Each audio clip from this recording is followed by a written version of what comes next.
कभी कभी ऐसा होता है ना कि आपने कोई काम शुरू तो किया बिल्कुल जोर शोर से और आपको लगा कि यार इस बार तो मैं रुकने वाला नहीं हूँ।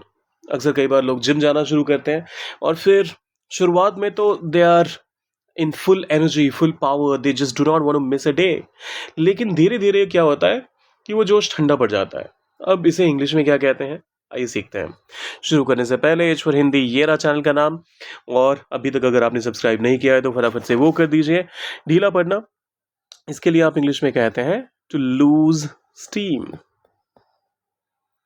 टू लूज स्टीम ये बहुत ही कॉमनली अमेरिकन इंग्लिश में आपको इस्तेमाल होता हुआ सुनने को मिलेगा। अब इसका इस्तेमाल हम कैसे कर सकते हैं अपने डे टू डे कॉन्वर्सेशन में, आइए वो देख लेते हैं। मैच के दूसरे हाफ में टीम का जोश ढीला पड़ गया। द टीम का जोश, सो द टीम, और पास्ट की बात हो रही है, ढीला पड़ गया, सो लॉस्ट स्टीम। लूज का पास्ट लॉस्ट।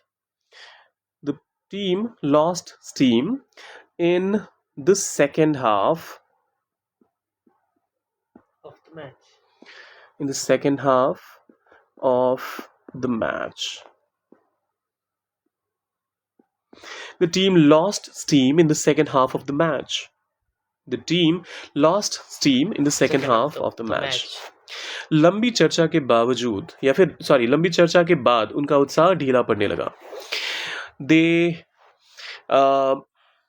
उनका उत्साह ढीला पड़ने लगा। Their enthusiasm, उत्साह के लिए आप क्या कहते हैं, enthusiasm. Their enthusiasm lost steam. लंबी चर्चा के बाद, after a long discussion.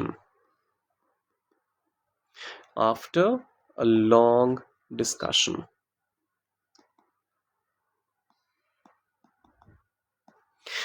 Their enthusiasm lost steam after a long discussion. तीसरा एग्जाम्पल देखते हैं। शुरुआत में वह तेज था लेकिन बाद में ढीला पड़ गया।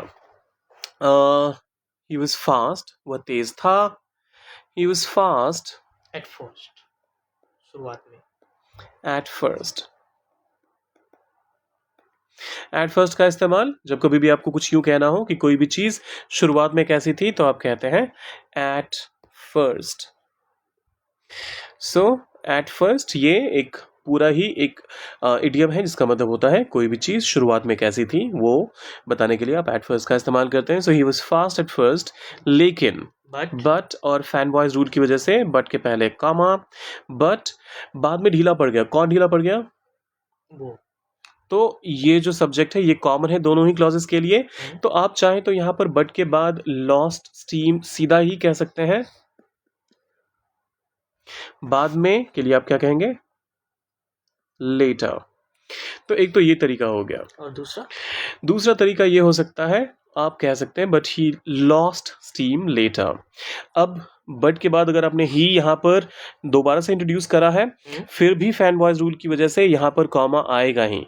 लेकिन यही अगर एंड रहता तो उस केस में फिर कॉमा की जरूरत नहीं होती क्योंकि दोनों अपने आप में इंडिपेंडेंट क्लॉजेस हो जाते हैं। ओके, फिर आता है तीसरा नहीं 3 एग्जांपल्स तो हो गए।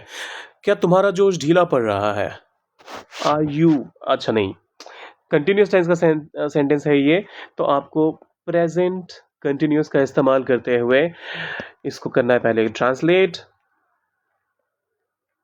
और फिर उसका इंटरोगेटिव फॉर्म क्या होगा वो सोचना है, डालना उसे कमेंट सेक्शन में। और जाने से पहले सब्सक्राइब, लाइक और शेयर करके जाइएगा। मिलते हैं जल्दी।